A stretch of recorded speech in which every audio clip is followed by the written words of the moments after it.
आप सबका नमस्कार। आप सबका वाई एस गुरु NCERT संस्कृत सॉल्यूशन इस यूट्यूब चैनल पर हार्दिक स्वागत है।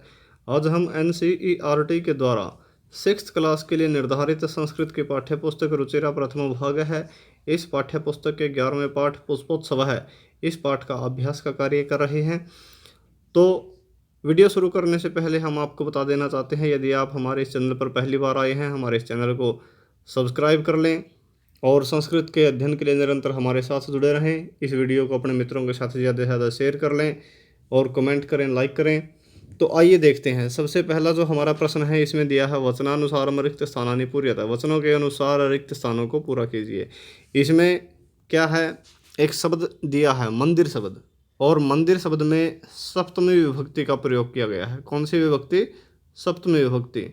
तो जैसे आपको हम बालक का शब्द रूप करवा चुके हैं, बालक की आपने सप्तमी विभक्ति पढ़ी है, बालके बालके हो बालकेशु। तो इसी तरह इसने मंदिर शब्द दे दिया, और मंदिर की सप्तमी विभक्ति बनेगी मंदिरे मंदिरे हो मंदिरेशु। इसी तरह से हमको नीचे वाले शब्दों में विभक्ति प्रयोग करनी है। तो पहला शब्द दे दिया अवसरे, मंदिरे की तरह है। तो दूसरा मंदिरेहो की तरह बन जाएगा, द्विवचन में अवसरेहो लिख देंगे, और बहुवचन में मंदिरेशु की तरह अवसरेशु लिख देंगे। स्थलयोः दे दिया है द्विवचन का, तो स्थले एक वचन का हम भर देंगे रिक्त स्थान में, और स्थलेषु बहुवचन में भर देंगे। दिवसेषु बहुवचन का वाक्य शब्द दे दिया है, सॉरी। तो दिवसे एक वचन में और दिवसेयोः द्विवचन में हम लिख देंगे। क्षेत्र एक वचन में दिया हुआ है, क्षेत्रयोः द्विवचन में बनता है, और क्षेत्रेषु बहुवचन में बनता है। व्यजनयोः द्विवचन का शब्द दे दिया है, तो व्यजने एक वचन का हम लिख देंगे, और व्यजनेषु हम बहुवचन का लिख देंगे। पुष्पेषु बहुवचन में दे दिया, तो पुष्पे और पुष्पयोः इस तरह से एक वचन और द्विवचन के शब्द हम लिख देंगे। तो आपको सबको पता लग गया, मंदिर, अवसर, स्थल, दिवस, क्षेत्र, व्यजन, पुष्प, ये जो इस तरह के सारे शब्द हैं, सबकी सातवीं विभक्ति जो है किस तरह से चलती है, एक ही तरह से चलती है। इसको आप ध्यान में रखेंगे। अब अगला प्रश्न देखते हैं। यहाँ पर हमारा दूसरा प्रश्न है। दूसरे प्रश्न में है कोष्ठकेषु, कोष्ठक होता है ब्रैकेट, ब्रैकेट में प्रदत्त शब्देषु दिए गए शब्दों में समुचितम पदम, उचित पद को चित्वा चुन करके रिक्त स्थानों को पूर्णतः पूरा कीजिए। तो इसका भी हम आपको बता देना चाहते हैं, सबके सब शब्दों में सातवीं विभक्ति है, सातवीं विभक्ति का ही प्रयोग करना आपको सिखाया गया है यहाँ, पहले प्रश्न में भी और दूसरे प्रश्न में भी। तो जो आंसर जो रिक्त स्थान में हम भरेंगे वो हमने पेन के साथ टिक लगा रखे हैं, और पेन के साथ टिक लगाने के बाद इन वाक्य की हिंदी क्या बनेगी, इन वाक्यों की, वो आप देखिए। पहले में आ जाएगा भारते, यहाँ पर भारते, और वाक्य बनेगा फिर भारत में बहवह बहुत से उत्सव भवंती होते हैं। ये वाक्य बन जाएगा, भारत में बहुत से उत्सव होते हैं। दूसरा है सरोवरे, तालाब, मीनाह मछलियाँ वसंती रहती हैं, तालाब में मछलियाँ रहती हैं। यह वाक्य बन गया। इसके बाद है मंदिरे, मंदिर में, जनाह पहले था, जनाह मतलब लोग, मंदिरे मंदिर में, पुष्पाणि फूलों को अर्पयंती चढ़ाते हैं या अर्पित करते हैं, लोग मंदिर में फूलों को अर्पित करते हैं। इसके बाद है खगहा, खगहा का मतलब पक्षी, नीडेशु घोंसलों में, निवसंती रहते हैं, पक्षी घोंसलों में रहते हैं। तो ये जिन ब्रैकेट वाले शब्दों को हम टिक लगा रहे हैं, ये सारे शब्द आप रिक्त स्थान में भर सकते हैं। इसके बाद है छात्राः, छात्र, प्रयोगशालायाम, प्रयोगशाला में प्रयोगम कुर्वन्ति, प्रयोग करते हैं। तो छात्र प्रयोगशाला में प्रयोग करते हैं। इसके बाद है उद्याने, बगीचे में, पुष्पाणि फूल विकसंती खिलते हैं, तो बगीचे में फूल खिलते हैं। तो ये सारे के सारे जो हमने टिक लगा रखे हैं, भारते, सरोवरे, मंदिरे, नीडेषु, प्रयोगशालायाम, उद्याने, ये सारे के सारे आप रिक्त स्थानों में भर लें। वाक्य की हिंदी आपको बता दी है। इसके बाद जो हमारा प्रश्न है वो प्रश्न है तीसरा। तीसरे प्रश्न में क्या है, तीसरे प्रश्न में कर्ता दे रखे हैं, कर्ता मतलब काम करने वाले, क्रियाएं दे रखी हैं, और आधार दे रखा है, यानी कि सातवीं विभक्ति के बीच वाले ये जो सारे के सारे बीच के शब्द हैं, इनमें सब में सातवीं विभक्ति प्रयोग करके ये शब्द दे रखे हैं।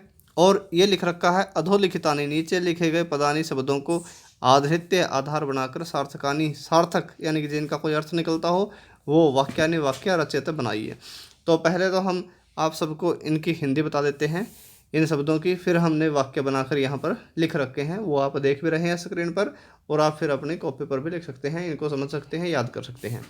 पहला है वानराहा। वानराहा का मतलब बंदर। सिंहा, सिंहा का मतलब शेर। मयूराहा मतलब मोर। मत्स्याहा मतलब मछलियाँ। खगाहा मतलब पक्षी। वनेषु जंगलों में। वृक्षेषु पेड़ों पर। जले पानी में। आकाशे आसमान में। उद्याने बगीचे में।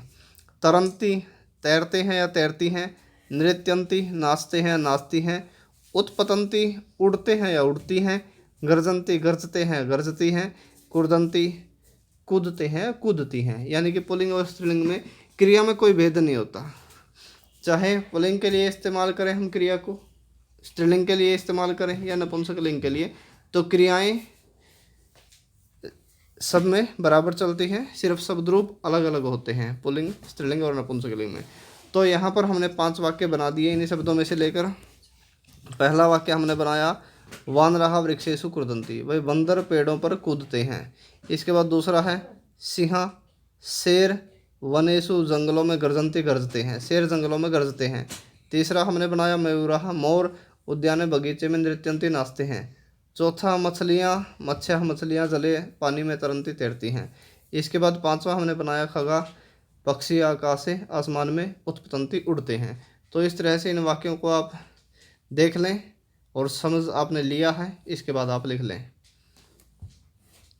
इसके बाद यहाँ पर नीचे आप देख रहे हैं हमारा चौथा प्रश्न है। चौथे प्रश्न में क्या है, प्रश्नानाम उत्तराणि लिखित, प्रश्नों के उत्तर लिखने हैं। तो प्रश्नों के उत्तर लिखने हैं और छोटे बच्चे हैं 6th क्लास के, तो इनको हम एक तरीका बता देते हैं। सबसे पहले तो आपको प्रश्नवाचक जो शब्द होते हैं प्रश्न बनाने वाले, उनकी आपको पहचान होनी चाहिए, प्रश्नवाचक शब्द कौन से होते हैं। और आंसर में ज़्यादा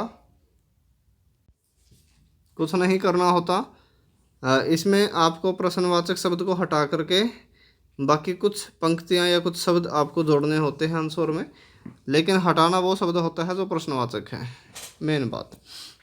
तो सबसे पहला हमारा प्रश्न है जनाः पुष्प व्यंजनानि कुत्र अर्पयन्ति, कुत्र अर्पयन्ति। जनाः लोग, पुष्प व्यंजनानि का मतलब है फूल के पंखों को, कुत्र कहाँ पर, अर्पयन्ति अर्पित करते हैं। तो इसमें हम क्या करेंगे, कुत्र को काट देंगे, ये प्रश्नवाचक है हमारा शब्द, कुत्र कहाँ पर, और हमारा प्रश्न जो आंसर है वो सारा का सारा बन जाएगा। और इस शब्द की जगह पर जो हमने काटा है कुत्र, कुत्र की जगह पर हम ये सारे शब्द जो हमने पेन के साथ में लिखे हैं ये शब्द हम लिख देंगे, ठीक है। इसकी जगह पर ये शब्द लिखकर हम अर्पयन्ति लिखेंगे। अर्पयन्ति के बाद हम क्या करेंगे, अर्पयन्ति के बाद हम पूर्ण विराम लगाएंगे, ठीक है।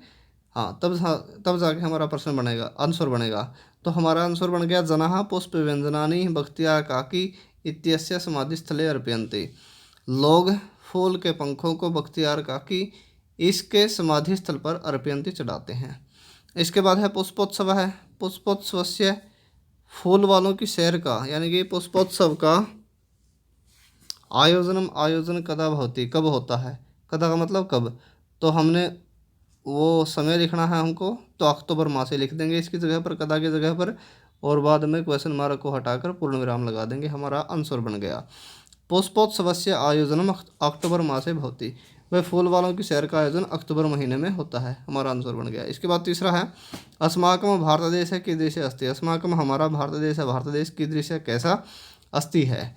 तो इसमें हमको आंसर बनाने में ज़्यादा मेहनत नहीं करनी, कीदृश को काट देंगे, कीदृश की जगह पर जो हमने पेन के साथ में लिखा हुआ है वो शब्द हम लिख देंगे।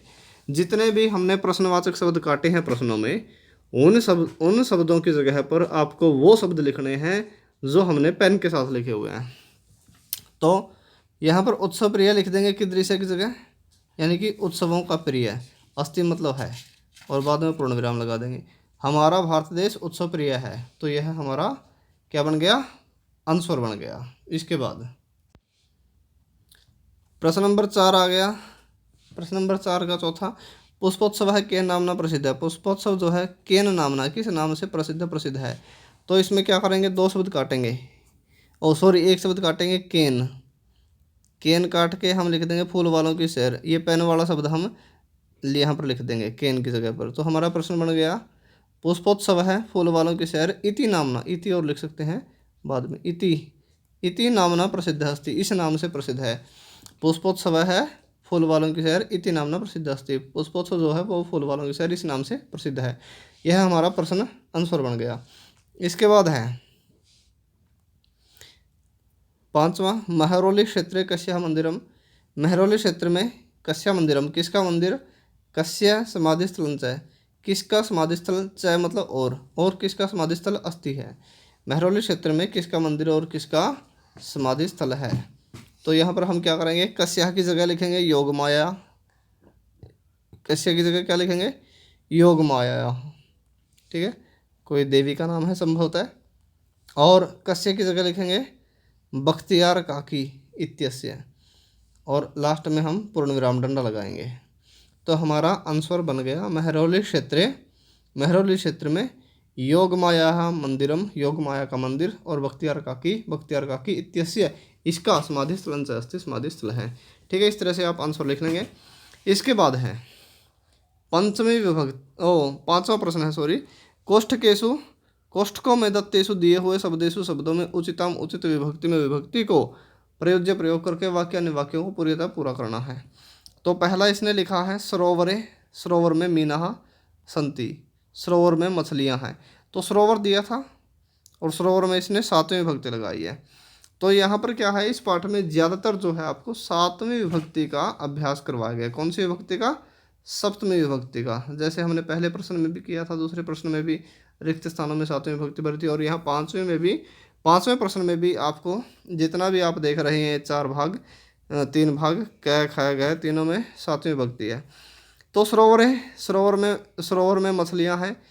इसके बाद पहला तड़ाग, तड़ाग का मतलब तालाब, तो तड़ागे तालाब में कच्छपहा होते हैं कछुए, भ्रमण कर रहे हैं, तालाब में कछुए भ्रमण कर रहे हैं। जो पेन के साथ हमने लिख रखा है आपको वही शब्द लिखने हैं, हमने विभक्ति लगाकर आपके लिए आंसर तैयार करके लिख रखे हैं ये। इसके बाद है शिविरे, शिविर में सैनिक संति हैं। ये शिविर शब्द था, तो शिविर शब्द में हमने शिविरे बना दिया, यानी कि सरोवरे की तरह आपको शब्द बना देने हैं। सिंपल शब्द आपको दिए गए हैं, तो उनमें सरोवरे की तरह यानी कि लास्ट में एक ही मात्रा लगाकर जो ये सप्तमी विभक्ति के वाक्य शब्द अभी तक बन रहे हैं, मिलते जुलते शब्द हैं। किसी प्रकार का अलग शब्द यहाँ पर देखने को अभी तक नहीं मिला। पिछली बार मिला था, एक स्त्रीलिंग का था प्रयोगशालायाम, तो वहाँ स्त्रीलिंग का शब्द था, बाकी पुल्लिंग और नपुंसकलिंग के शब्द थे वो समान चलते हैं।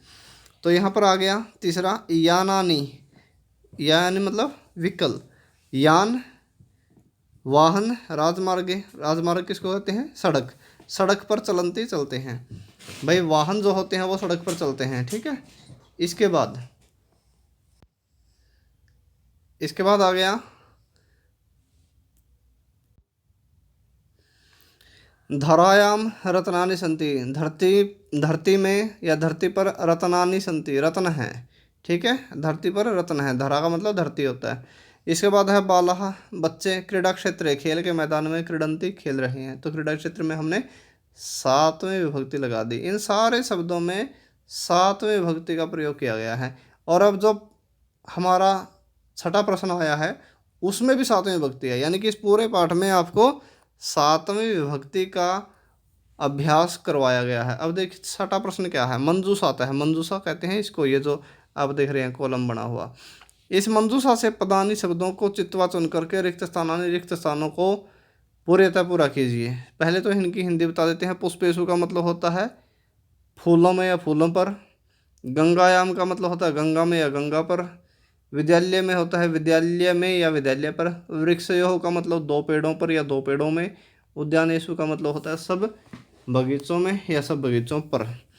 तो पहले में क्या आएगा, आंसर हमने क्या है क्या लिख के यहाँ पर आपके लिए ऊपर लिख दिए हैं। पहला है वयम, हम सब पहले में आ जाएगा विद्यालय में पठाम है पढ़ते हैं, हम सब विद्यालय में पढ़ते हैं, पहला आ गया विद्यालय में। दूसरा है जनः, लोग, उद्यानेषु बगीचे में भ्रमंती घूम रहे हैं, लोग बगीचे में घूम रहे हैं, उद्यानेषु आ गया दूसरे में। तीसरा है नौकः, गंगायाम, तो यहाँ हम क्या लिखेंगे गंगायाम, गंगा में नौकः सन्ति, नौका क्या होती है किश्तियाँ, नाव संति हैं, गंगा में नाव हैं।